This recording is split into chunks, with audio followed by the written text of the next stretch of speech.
Greetings and thank you so much for joining me in this broadcast. It's a very special broadcast, and today I want to deal on one issue that is very critical to each and every one of us, as it borders on creating a multiple streams of income, as well as it actually deals with our ability to broaden our resource and income base, which is very, very important. So I am going to be looking at investments, but I will not be able to look at investments as it were. I'll look at the strategies that you can use to determine the best investment that you'd want to get into.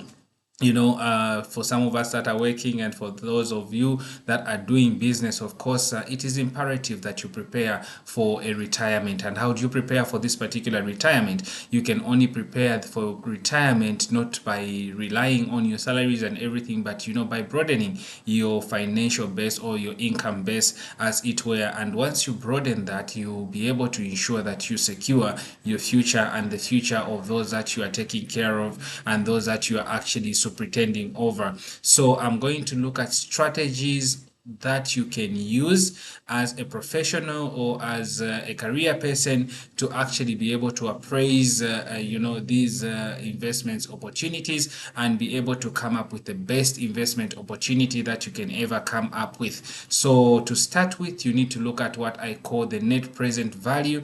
The net present value actually helps you to evaluate your investments by calculating the difference between the present value of your cash inflow and your cash outflow. So this is very, very important. It helps you as a professional to know, okay, what is going to be the difference when I'm actually investing. What is the difference in terms of the income and the expenditure side? You cannot put in you cannot invest in a project or anything that you want to invest into, and for sure that it will be going to be taking more of your resources and giving you less of the inflow. That is not really a prudent way of actually investing. Another actually key strategy is what I call internal rate of return, where your investment actually assesses, it's assessed by determining the rate at which the net present value equals to zero. So those are some of the things that you need to put in place. You need to know your internal rate of return, which is very, very important, because definitely it's going to affect your net present value, as it were, just like we discussed. And then the payback period. When you're doing investments, it is very, very critical and very important to actually be aware of this factor of the payback period. I've always said the safest way to invest, or the safest period that you can be able to look at when you're investing your money or you're investing into anything, the payback period at least should be between 7 to 10 years. Between 7 to 10 years, that you're safe. You can be able to recoup your money. You can be able to play around with issues of inflation. You can be able to play around with issues of depreciation in terms of most of the assets that you're actually dealing with, and this actually places you at a very very, very, very secure position. Then the other thing is the return on investment. Remember, the internal rate of return is different from the return of investment. The return of investment, here you are looking at the measures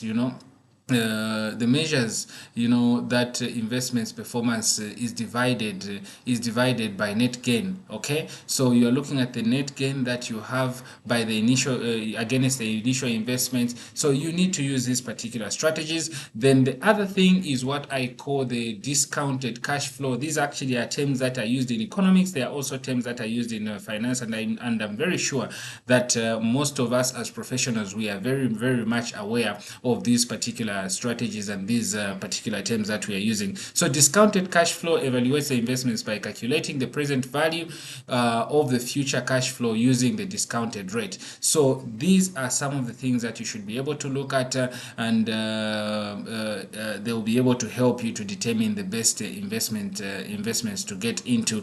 Then the break-even analysis. The break-even analysis simply determines the point at which an investment's revenue equals the total fixed, fixed and variable cost that you have. So you break even. So at which point the break even analysis is very, very important. The investments that you are getting into must be able to inform you on how you're going to break even, and when this break even can be able to happen, because you begin to realize that as at the start of the investment, you'll be pushing in money, you'll be pushing in money, you'll be pushing in money, and definitely the returns will be slow. But there comes a time when you break even, the investments equals the returns, and also now you begin to exceed even your investments or your input against the returns. That is very, very important and very critical for each and every one of us. Then the other one, which is the sensitivity analysis.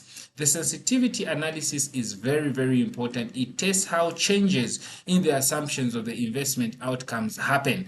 All right. So you need to come up with these hypothetical issues. You need to come up with the situations that you look at, okay, and be able to say how would they be able to determine the point at which an investment revenue is able to actually change, in these assumptions that affect our investments outcomes, what will affect our results. So those are very, very important. Then the scenario analysis is also one of the key strategies that you can be able to employ as an investor, as you are appraising that particular investment. So under this, you are looking at evaluating investments under different hypothetical scenarios. So you need to be able to, it's more or less like a risk assessment, where you are looking at these investments from different angles and from different directions, and be able to determine basically how, come up with hypothetical theories, hypothetical possibilities of what would happen, and what would be the outcome of these particular investments. So you are looking at that in terms of scenario analysis. Then the other consideration would be what I call the decision tree analysis.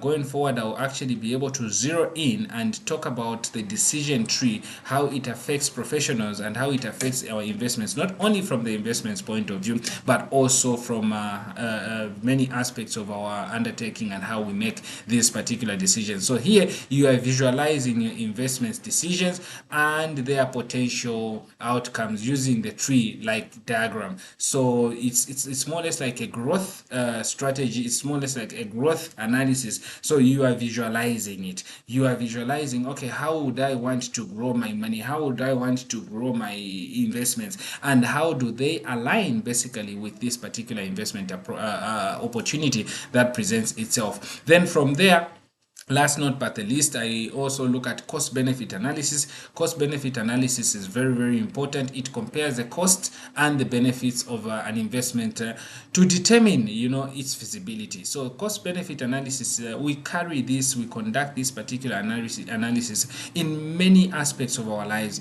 When we are saying, okay, is it worth to invest in this particular project, or is it? So you are looking at the cost benefit that comes with that. You are actually analyzing the whole situation, and that actually helps you to determine your benefits against the potential outcomes of the investments that you are actually undertaking as a professional, as whichever field that you belong into. So therefore, I would want to ensure that you actually put this particular strategies into perspective. I want you to adopt these particular strategies, apply them to your life, apply them to your situation as you are analyzing your investments, and always remember that your investments is a sure way to secure your future, to secure the future of those that you are actually taking care of, those that you are actually keeping, those that you are actually superintending over. So you do not just be a person, or do not just be a professional